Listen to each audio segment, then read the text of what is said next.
কি সমস্যা ছিল বাচ্চার? বলেন তো আগে কি সমস্যা ছিল? সামনে পিছনে চাপা ছিল। পরে কি রোগ ডায়াগনোসিস হলো? কি রোগ হলো? রেনোসাইনোস্টোসিস। এখন কি আগের চাইতে শেপ পরিবর্তন হয়েছে? আগের চাইতে ভালো হয়েছে? সামনের দিকে চোখ আগে একটু বের হয়েছিল নাকি? ভাষা ছিল, এখন ভিতরে গেছে। মাথার সমস্যা ছিল রেনোসাইনোস্টোসিস, হাড্ডি জোড়া লেগে গেছিল।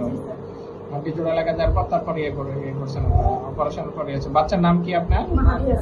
মাহাদি হাসান। কত মাস বয়সে করলেন? 11 মাস বয়সে।